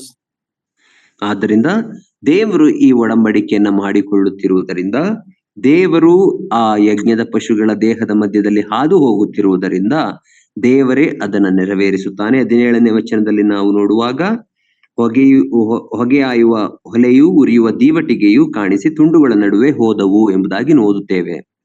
The smoking oven and a burning torch could mean two things. ಹೊಗೆಯಾಯುವ ಒಲೆಯು ಉರಿಯುವ ದೀವಟಿಗೆಯು ಎಂಬುದಾಗಿ ಹೇಳುವಾಗ ಅದು ಎರಡು ಅರ್ಥವಾಗಬಹುದು. Israel will suffer from its beginning. They were hated and they were suffering people. At the same time, they are a witness like the torch. ಇಸ್ರಾಯೇಲರು ಅವರು ಉಂಟಾದಾಗಿನಿಂದ, ಅವರು ಜನಾಂಗವಾಗಿ ದೇವರಿಂದ ಆರಿಸಿಕೊಂಡಾಗಿನಿಂದಲೂ ಅವರು ಹಿಂಸೆಗಳನ್ನ ಅನುಭವಿಸಬೇಕಾಗಿದೆ. ಮತ್ತು ದೀವಟಿಗೆ ಎಂಬುದಾಗಿ ಹೇಳುವಾಗ ಅವರು ಸಾಕ್ಷಿಯಾಗಿದ್ದಾರೆ. Okay, now we read that God also told him what will happen to Israel. They will be verse 13. Plus read again verse 13. 13ನೇ ವಚನ ಮತ್ತೆ ಓದಿರಿ. ಆಗ ಯೆಹೋವನು ಅವನಿಗೆ, ನೀನು ಚೆನ್ನಾಗಿ ತಿಳಿಯತಕ್ಕದ್ದೇನೆಂದರೆ, ನಿನ್ನ ಸಂತತಿಯವರು ಅನ್ಯ ದೇಶದಲ್ಲಿ ಕೆಲವು ಕಾಲ ವಾಸವಾಗಿದ್ದು ಆ ದೇಶದವರಿಗೆ ದಾಸರಾಗುವರು. 400 ವರ್ಷ ಆ ದೇಶದವರಿಂದ ಬಾಧೆ ಪಡುವರು. So God told about what will happen to them. They will be in another nation, and afterwards God will bring them back with many possessions. Verse 14. ದೇವರು ಅವರಿಗೆ ಮುಂದೆ ಏನು ಸಂಭವಿಸುತ್ತದೆ ಎಂಬುದನ್ನ ಹೇಳಿದನು. ಅದೇನೆಂದರೆ, ಅವರು ಬೇರೆ ದೇಶಕ್ಕೆ ಅವರು ಸೆರೆ ಒಯ್ಯಲ್ಪಡುತ್ತಾರೆ. ಅದಾದ ನಂತರ 14ನೇ ವಚನಕ್ಕೆ ಬರುವಾಗ ಅಲ್ಲಿ ಉತ್ತಮ ಆಸ್ತಿಗಳನ್ನ ಹೊಂದಿದವರಾಗಿ ಆ ದೇಶದಿಂದ ಬಿಡುಗಡೆಯಾಗಿ ಬರುತ್ತಾರೆ. Hebrew people will be put out of the land 3 times, and here we are reading about the first time. ಇಬ್ರಿಯ ಜನರನ್ನ ಕುರಿತಾಗಿ ನೋಡುವಾಗ ಅವರು ತಮ್ಮ ದೇಶದಿಂದ 3 ಬಾರಿ ಸೆರೆ ಒಯ್ಯಲ್ಪಟ್ಟರು. ಇಲ್ಲಿ ದೇವರು ಹೇಳುತ್ತಿರುವಂತದ್ದು ಇದು ಮೊದಲನೆಯ ಸೆರೆಯ ವಿಷಯವಾಗಿ. That is when they ended up in Egypt, and later God brought them back.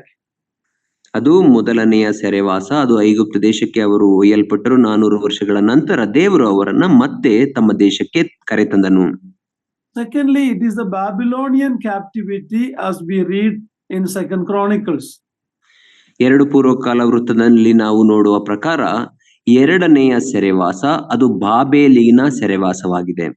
That was for 70 years. ಅದು 70 ವರ್ಷಗಳ ಸೆರೆವಾಸ. Thirdly, in AD 70, when Jerusalem was destroyed and they were scattered all over the world.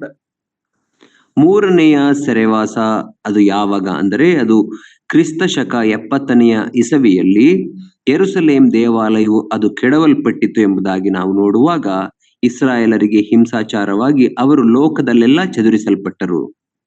In 1948, a small group came back. Now there is a small nation called Israel, but they have come back physically. They have a land, but they have not come back to God spiritually. 1948ನೇ ಇಸವಿಯಲ್ಲಿ ಹಾಗೆ ಚದುರಿ ಹೋಗಿದ್ದಂತಹ ಇಸ್ರಾಯೇಲರಲ್ಲಿ ಸ್ವಲ್ಪ ಮಂದಿ ಅಥವಾ ಸಣ್ಣ ಗುಂಪು ಅದು ಇಸ್ರಾಯೇಲ್ ದೇಶವನ್ನ ಸ್ಥಾಪಿಸಿತು, ಒಂದು ಸಣ್ಣ ದೇಶವನ್ನ ಎಂಬುದಾಗಿ ನಾವು ನೋಡುತ್ತೇವೆ. ಇಸ್ರಾಯೇಲರು ಈಗ ಇಸ್ರಾಯೇಲ್ ದೇಶದಲ್ಲಿ ಅವರು ದೈಹಿಕವಾಗಿ ವಾಗ್ದಾನ ದೇಶವನ್ನ ಪ್ರವೇಶಿಸಿದ್ದಾರೆ, ಆದರೆ ಇನ್ನು ಅವರು ಆತ್ಮೀಕವಾಗಿ ದೇವರಿಂದ ದೂರವಿದ್ದಾರೆ. What will happen at the second coming of Jesus Christ when they will repent and look to the one whom they pierced?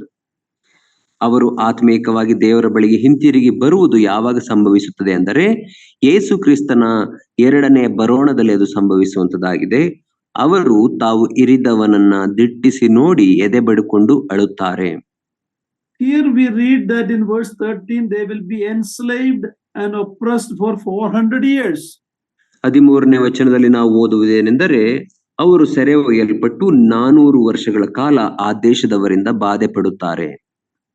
There seems to be a contradiction here for some people. We know in Exodus 12, 40 and 41. Please read about the years. Exodus 12, 40 and 41. ಈ ಸಂಗತಿಯ ಕುರಿತಾಗಿ ಈ 400 ವರ್ಷಗಳು ಎಂಬುದಾಗಿ ಹೇಳುವಾಗ ಕೆಲವರಿಗೆ ಇದರಲ್ಲಿ ಗಲಿಬಿಲಿ ಇದೆ. ನಾವು ವಿಮೋಚನೆ ಕಾಂಡ 12ನೇ ಅಧ್ಯಾಯ 14, 15. Which verse, uncle? Chapter 12, verse 40, 40 and 41. 40 and 41. 40, 41. 12ನೇ ಅಧ್ಯಾಯ 40, 41ನೇ ವಚನವನ್ನು ದಯಮಾಡಿ ಓದಿರಿ. ವಿಮೋಚನ ಕಾಂಡ. ಇಸ್ರಾಯೇಲ್ಯರು ಐಗುಪ್ತ ದೇಶದಲ್ಲಿ ವಾಸವಾಗಿದ್ದದ್ದು 430 ವರ್ಷ. 430 ವರ್ಷಗಳು ಕಳೆದ ನಂತರ ಅದೇ ದಿವಸದಲ್ಲಿ ಯೆಹೋವನ ಸೈನ್ಯಗಳೆಲ್ಲ ಐಗುಪ್ತ ದೇಶವನ್ನು ಬಿಟ್ಟು ಹೊರಟು ಹೋದವು. Some people think here it says 400 years, there it's 430. So there is a contradiction in the Bible. Some people will say like that. ಕೆಲವರು ಈ ರೀತಿ ಹೇಳುತ್ತಾರೆ, ಇಲ್ಲಿ 15ನೇ ಅಧ್ಯಾಯದಲ್ಲಿ 400 ವರ್ಷ ಎಂಬುದಾಗಿ ದೇವರು ವಾಗ್ದಾನ ಮಾಡಿದ್ದಾನೆ, ಆದರೆ ಇಲ್ಲಿ ವಿಮೋಚನ ಕಾಂಡದಲ್ಲಿ 430 ಎಂಬುದಾಗಿ ಕೊಡಲ್ಪಟ್ಟಿದೆ. ಆದ್ದರಿಂದ ಸತ್ಯವೇದ ತನ್ನನ್ನೇ ತಾನು ಅದು ಅಲ್ಲಗಳೆಯುತ್ತದೆ ಅಥವಾ ವಿರುದ್ಧವಾಗಿ ಮಾತನಾಡುತ್ತಿದೆ ಎಂಬುದಾಗಿ ನೆನೆಸುತ್ತಾರೆ. The answer is in the second part of verse 13. It says they will be enslaved and oppressed for 400 years. ಅದಕ್ಕೆ ಉತ್ತರ ನಾವು 13ನೇ ವಚನದ 2ನೆಯ ಭಾಗದಲ್ಲಿ ನಾವು ನೋಡುತ್ತೇವೆ. ಅದೇನೆಂದರೆ 400 ವರ್ಷ ಆ ದೇಶದವರಿಂದ ಬಾಧೆ ಪಡುವರು ಎಂಬುದಾಗಿ ನಾವು ಓದುತ್ತೇವೆ. In the time of Joseph, when Jacob and his family moved to Egypt, they were treated royally. They were well taken care of. And that Pharaoh really honored Joseph and his family. So they were not enslaved in the beginning. ನಾವು ನೋಡುವಾಗ ಯೋಸೇಫನ ಕಾಲದಲ್ಲಿ ಇಸ್ರಾಯೇಲರು, ಯಾಕೋಬನು ಮತ್ತು ಯಾಕೋಬನ ಮಕ್ಕಳೆಲ್ಲರೂ ಇಸ್ರಾಯೇಲರು ಅವರು ಐಗುಪ್ತ ದೇಶಕ್ಕೆ ಹೋಗುವುದನ್ನು ನಾವು ನೋಡುವಾಗ ಅಲ್ಲಿ ಫರೋಹನು ಅವರನ್ನ ಹಿಂಸೆಗೆ ಒಳಪಡಿಸುವುದಿಲ್ಲ, ಬದಲಾಗಿ ಅವರಿಗೆ ರಾಜ ಮರ್ಯಾದೆಯನ್ನ ಮಾಡಿ ಅವರಿಗೆ ಸನ್ಮಾನ ಮಾಡುವುದನ್ನು ನಾವು ನೋಡುತ್ತೇವೆ. ಈ ವರ್ಷಗಳು ಅವರು ಬಾಧೆಯನ್ನ ಅನುಭವಿಸಲಿಲ್ಲ. But later we read in Exodus, another Pharaoh came who did not know Joseph, and he enslaved. So there is no contradiction here.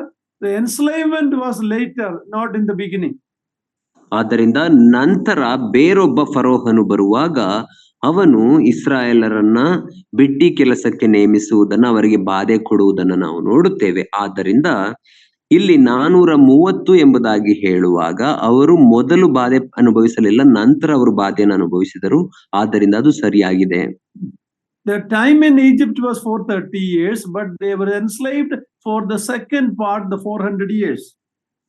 ಅವರು ಸಂಪೂರ್ಣವಾಗಿ ಅಥವಾ ಒಟ್ಟು 430 ವರ್ಷಗಳ ಕಾಲ ಐಗುಪ್ತ ದೇಶದಲ್ಲಿ ಸೆರೆವಾಸವಾಗಿದ್ದರು. ಆದರೆ ಮೊದಲ 30 ವರ್ಷಗಳ ಕಾಲ ಅವರು ಬಾಧೆ ಪಡಲಿಲ್ಲ. ನಂತರದ 400 ವರ್ಷಗಳ ಕಾಲ ಬಾಧೆ ಪಡಬೇಕಾಯಿತು. Verse 14 says that God will judge that nation, that is Egypt, through the 10 plagues and other things we know, and later they will come out with many possessions.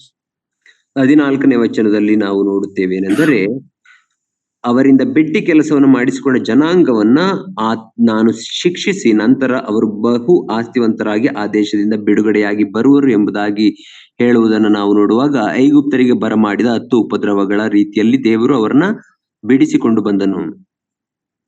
And they came out with lot of possessions because God told the Israelites to ask the Egyptians, and they gave them gold and silver, everything. It was actually the back pay. They didn't get their payment for making bricks, and God was compensating them more than what Pharaoh, what Pharaoh did to them. ದೇವರು ಇಸ್ರಾಯೇಲರನ್ನ ಐಗುಪ್ತ ದೇಶದಿಂದ ಬಿಡುಗಡೆ ಮಾಡುವಾಗ ಅದಕ್ಕಿಂತ ಮುಂಚೆ ನೀವು ಐಗುಪ್ತರಿಂದ ಚಿನ್ನ ಬೆಳ್ಳಿಗಳನ್ನ ಕೇಳಿಕೊಳ್ಳಿರಿ ಎಂಬುದಾಗಿ ಹೇಳುವಾಗ ಐಗುಪ್ತರು ಉದಾರವಾಗಿ ಇಸ್ರಾಯೇಲರಿಗೆ ಚಿನ್ನ ಮತ್ತು ಬೆಳ್ಳಿಯನ್ನ ದಾನವಾಗಿ ಕೊಡುವುದನ್ನು ನಾವು ನೋಡುತ್ತೇವೆ. ಇದರ ಅರ್ಥವೇನೆಂದರೆ 400 ವರ್ಷಗಳ ಕಾಲ ಮಾಡಿದಂತಹ ಬಿಟ್ಟಿ ಕೆಲಸಕ್ಕೆ ಫರೋಹನ ಅವರಿಗೆ ಸಂಬಳ ಕೊಡದೆ ಹೋದರೂ ದೇವರು ಅವರಿಗೆ ಆ ಸಂಬಳಕ್ಕಿಂತ ಹೆಚ್ಚಾದಂತಹ ಆಸ್ತಿಯನ್ನ ಹೊಂದಿ ಅವರು ಹೊರಗೆ ಬರುವ ಹಾಗೆ ಆಶೀರ್ವದಿಸಿದನು. That gold and silver not for to decorate them, even though they put it on their children and everybody, it was later for the building of the tabernacle, the house of God. ಆ ಚಿನ್ನ ಬೆಳ್ಳಿಯನ್ನ ಅವರು ಮೈ ಮೇಲೆ ಹಾಕಿಕೊಳ್ಳುವ ಅವಶ್ಯಕತೆ ಇರಲಿಲ್ಲ, ಹಾಕಿಕೊಳ್ಳಬಾರದಾಗಿತ್ತು. ನಂತರ ಅವರು ತಮ್ಮ ಮಕ್ಕಳ ಮೈ ಮೇಲೆ ಅದನ್ನ ಹಾಕುವುದನ್ನು ನಾವು ಕಾಣುತ್ತೇವೆ.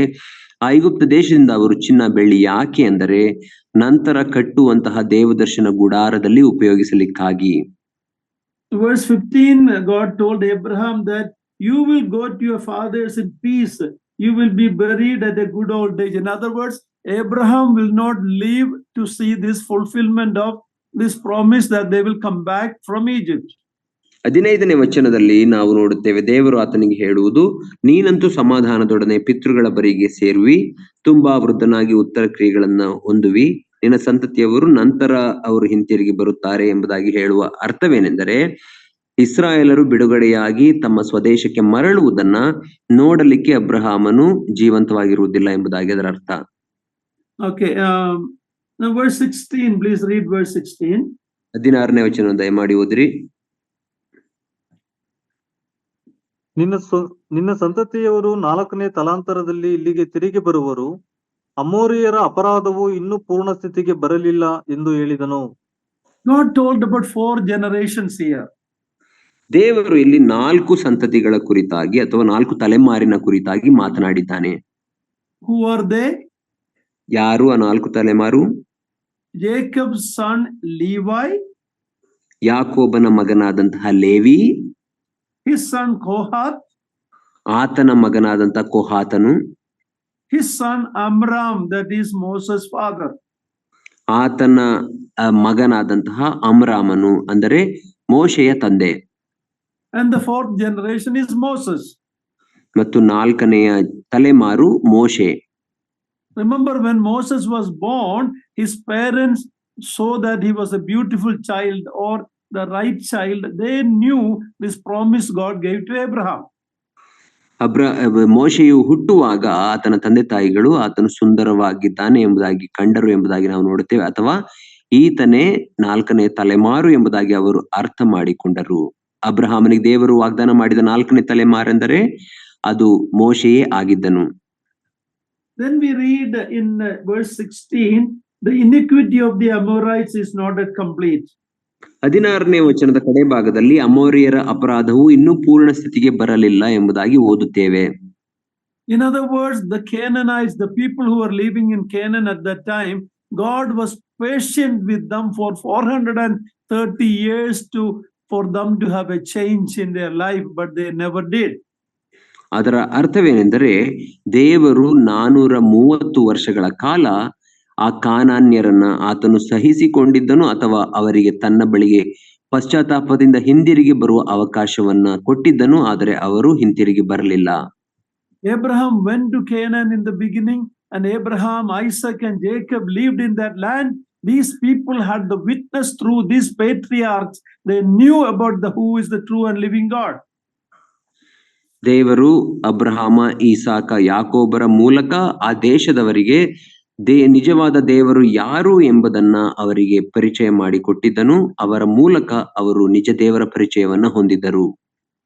But when Abraham's descendant Jacob and family went to Egypt, God gave them another 430 years before now God is going to destroy them.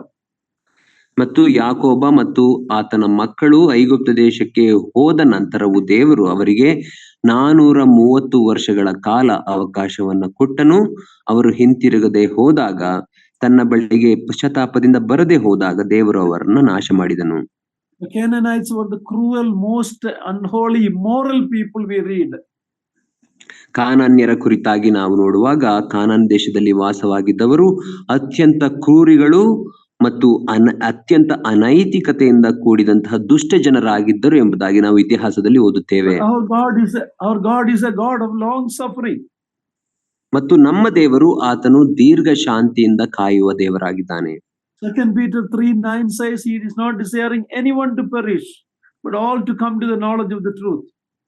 2 ಪೇತ್ರನ ಪತ್ರಿಕೆಯಲ್ಲಿ ನಾವು ಓದುತ್ತೇವೆ ಏನೆಂದರೆ, ಆತನು ಒಬ್ಬನಾದರೂ ನಾಶವಾಗದೆ ಎಲ್ಲರೂ ತಡವಾಗಿ ಆದರೂ ತನ್ನ ಬಳಿಗೆ ಬಂದಾರು ಎಂಬುದಾಗಿ ಆತನು ದೀರ್ಘ ಶಾಂತಿಯಿಂದ ತಾಳ್ಮೆಯಿಂದ ಕಾಯುತ್ತಿದ್ದಾನೆ. The Canaanites did not believe, they became from bad to worse. ಆದರೆ ಕಾನಾನ್ಯರು ಅವರು ಬದಲಾಗಲೇ ಇಲ್ಲ, ಅವರು ಕೆಟ್ಟ ಜನರಾಗಿದ್ದರು, ಅದಕ್ಕಿಂತ ಅತಿ ದುಷ್ಟರಾಗಿ ಅವರು ಪರಿವರ್ತನೆ ಆದರು. And God was going to use Israelites to destroy them. Israelites were merely the vessels, the tools God is going to use, the weapons. It is God who was going to eliminate them from the land. ಆದ್ದರಿಂದ ದೇವರು ಇಸ್ರಾಯೇಲರನ್ನ ಬಳಸಿಕೊಂಡನು, ಇಸ್ರಾಯೇಲರನ್ನ ಒಂದು ಆಯುಧದ ರೀತಿಯಲ್ಲಿ ಅವರನ್ನ ಅಂದರೆ ಕಾನಾನ್ಯರನ್ನ, ದುಷ್ಟರಾದ ಕಾನಾನ್ಯರನ್ನ ಆ ದೇಶದಿಂದ ತೊಲಗಿಸುವಲಿಕ್ಕೆ ಅವರನ್ನ ಉಪಯೋಗಿಸಿಕೊಂಡನು ಇಸ್ರಾಯೇಲರನ್ನ. God told them not to spare anyone, women, children, because if you spare them, they will become a temptation for you. Don't marry them, don't have anything to do with them. They are going to face God's judgment. ದೇವರು ಅವರಿಗೆ ಹೇಳಿದನು, ಅವರಲ್ಲಿ ಯಾರನ್ನು ಜೀವಂತವಾಗಿ ಉಳಿಸಬೇಡಿರಿ, ಗಂಡಸರನ್ನ, ಹೆಂಗಸರನ್ನ, ಮಕ್ಕಳನ್ನ, ಪಶುಗಳನ್ನ ಎಲ್ಲವನ್ನ ನೀವು ಕೊಲ್ಲಬೇಕು ಎಂಬುದಾಗಿ ಹೇಳಿದನು. ಯಾಕಂದರೆ ನೀವು ಅವರನ್ನ ಉಳಿಸುವುದಾದರೆ ಅಥವಾ ಅವರೊಟ್ಟಿಗೆ ಸಂಬಂಧವನ್ನ ಹೊಂದುವುದಾದರೆ, ಮದುವೆ ಮಾಡಿಕೊಳ್ಳುವುದಾದರೆ ಅವರು ನಿಮ್ಮನ್ನ ಹಿಂಜಾರುವ ಹಾಗೆ ಮಾಡುತ್ತಾರೆ ಅಥವಾ ದೇವರಿಂದ ದೂರವಾಗುವ ಹಾಗೆ ಮಾಡುತ್ತಾರೆ ಎಂದು ಹೇಳಿದನು. See, before God brings judgment, he is patient and he gives the time and opportunity. ದೇವರು ನ್ಯಾಯ ತೀರ್ಪನ್ನ ಬರಮಾಡುವುದಕ್ಕಿಂತ ಮುಂಚೆ ದೀರ್ಘ ಶಾಂತಿಯಿಂದ ತಾಳ್ಮೆಯಿಂದ ಕಾಯುವಾತನಾಗಿದ್ದುಕೊಂಡು ತನ್ನ ಬಳಿಗೆ ಹಿಂತಿರುಗಿ ಬರುವ ಅವಕಾಶವನ್ನ ಕೊಟ್ಟಿರುತ್ತಾನೆ. When we read about in Joshua, only Rahab believed in the God of Israel. ನಾವು ಯೆಹೋಶುವನ ಪುಸ್ತಕದಲ್ಲಿ ನಾವು ನೋಡುವಾಗ ಕೇವಲ ರಾಹಬಳು ಮಾತ್ರ ನಂಬಿ ಇಸ್ರಾಯೇಲರೊಟ್ಟಿಗೆ ಸೇರಿಕೊಂಡಳು ಎಂಬುದಾಗಿ ಓದುತ್ತೇವೆ. She turned to God. She believed in the true God of Israel. ಆಕೆಯು ದೇವರ ಕಡೆಗೆ ತಿರುಗಿಕೊಂಡಳು ಮತ್ತು ಇಸ್ರಾಯೇಲರ ನಿಜ ದೇವರ ಮೇಲೆ ನಂಬಿಕೆ ಇಟ್ಟಳು. If God was patient with the Canaanites for 430 years, today in the church age, almost 2000 years, this gospel is going out. How much more long suffering and patient God is in this age. ಹಾಗಾದರೆ ದೇವರು 430 ವರ್ಷಗಳ ಕಾಲ ಆ ಕಾನಾನ್ಯರನ್ನ ತಾಳಿಕೊಂಡಿದ್ದನು, ತಾಳ್ಮೆಯಿಂದ ಅವರ ರಕ್ಷಣೆಗಾಗಿ ಕಾಯುತ್ತಿರುವುದಾದರೆ ಈಗ ಸಭೆಯ ಕಾಲದಲ್ಲಿ, ಸಭಾಯುಗದಲ್ಲಿ ಇನ್ನು 2000 ವರ್ಷಗಳಿಗಿಂತಲೂ ಹೆಚ್ಚಾಗಿ ಸುವಾರ್ತೆಯು ಸಾರಲ್ಪಡುತ್ತಾ ಇದೆ. ಹಾಗಾದರೆ ದೇವರು ಇನ್ನೆಷ್ಟು ತಾಳ್ಮೆಯಿಂದ ಈಗ ಕಾದುಕೊಂಡಿದ್ದಾನೆ ಯೋಚಿಸಿರಿ. Verse 18 to 21 lastly, let's read that and we'll close today. 18 to 21. 18ರಿಂದ 21ನೇ ವಚನಗಳವರೆಗೆ ಓದಿಕೊಂಡು ಅಧ್ಯಯನ ಮಾಡಿ ನಮ್ಮ ಅಧ್ಯಯನವನ್ನು ಇಂದು ಮುಗಿಸೋಣ. ಆ ದಿನದಲ್ಲಿ ಯೆಹೋವನು ಅಬ್ರಹಾಮನ ಸಂಗಡ ಒಡಂಬಡಿಕೆ ಮಾಡಿಕೊಂಡು ಐಗುಪ್ತದ ನದಿಯಿಂದ ಎಫ್ರೋಟಿಸ್ ಮಹಾನದಿಯವರೆಗೂ ಈ ದೇಶವನ್ನೆಲ್ಲ ನಿನ್ನ ಸಂತತಿಯವರಿಗೆ ಕೊಟ್ಟಿದ್ದೇನೆ ಅಂದನು. ಅಂದರೆ ಕೇನಿಯರು, ಕೆನೆಜಿಯರು, ಕದ್ಮೋನಿಯರು, ಇತ್ತಿಯರು, ಪೆರೆಜಿಯರು, ರೆಫಾಯರು, ಅಮೋನಿಯರು, ಅಮೋರಿಯರು, ಕಾನಾನ್ಯರು, ಗಿರ್ಗಾಶಿಯರು, ಯೆಬೂಸಿಯರು ವಾಸವಾಗಿರುವ ದೇಶವನ್ನು ಕೊಡುವೆನೆಂದು ವಾಗ್ದಾನ ಮಾಡಿದನು. Here we read about the promise God made about the land to Israel. ಇಲ್ಲಿ ದೇವರು ಇಸ್ರಾಯೇಲರಿಗೆ ವಾಗ್ದಾನ ಮಾಡಿದಂತಹ ದೇಶದ ಕುರಿತಾಗಿ ಓದುತ್ತೇವೆ. It's from the river of Egypt to the great river Euphrates. ಅದು ಐಗುಪ್ತದ ನದಿಯಿಂದ ಹಿಡಿದು ಯೂಫ್ರೆಟಿಸ್ ಮಹಾನದಿಯವರೆಗೂ ಇರುವ ಪ್ರದೇಶ. What Israel has today is only a small part of that land. ಈಗ ಇಸ್ರಾಯೇಲರು ಹೊಂದಿರುವಂತಹ ದೇಶವನ್ನು ನೋಡುವುದಾದರೆ ದೇವರು ವಾಗ್ದಾನ ಮಾಡಿದಂತಹ ಆ ಪ್ರದೇಶದ ಅಲ್ಪ ಭಾಗದಲ್ಲಿ ಅವರು ಇದ್ದಾರೆ. But a day is going to come, Israel will inherit the whole land. And the whole problem in the world today is because of that land of Israel. ಆದರೆ ಒಂದು ದಿನ ಬರುತ್ತದೆ, ಆ ದಿನದಲ್ಲಿ ಇಸ್ರಾಯೇಲರು ದೇವರು ವಾಗ್ದಾನ ಮಾಡಿದಂತಹ ಆ ಇಡೀ ಪ್ರದೇಶವನ್ನ ಅವರು ಆಕ್ರಮಿಸಿಕೊಳ್ಳುತ್ತಾರೆ ಅಥವಾ ವಶಪಡಿಸಿಕೊಳ್ಳುತ್ತಾರೆ. ಈ ದಿನ ಇಸ್ರಾಯೇಲ್ ಮತ್ತು ಆ ಮಧ್ಯಪ್ರಾಚ್ಯದಲ್ಲಿರುವಂತಹ ಸಮಸ್ಯೆಗೆ ಕಾರಣವೇ ಇಸ್ರಾಯೇಲರಿಗೆ ಬರಬೇಕಾದಂತಹ ಭೂಮಿಯಾಗಿದೆ. God's promise, I have given this land. ದೇವರ ವಾಗ್ದಾನ, ಈ ದೇಶವನ್ನು ನಾನು ನಿನಗೆ ಕೊಡುತ್ತೇನೆ. I have given, already given in the promise. ನಾನು ಈ ದೇಶವನ್ನು ನಿನಗೆ ಕೊಟ್ಟಿದ್ದೇನೆ, ಈಗಾಗಲೇ ಕೊಟ್ಟಿದ್ದೇನೆ ಎಂಬುದಾಗಿ ವಾಗ್ದಾನ ಮಾಡಿದನು.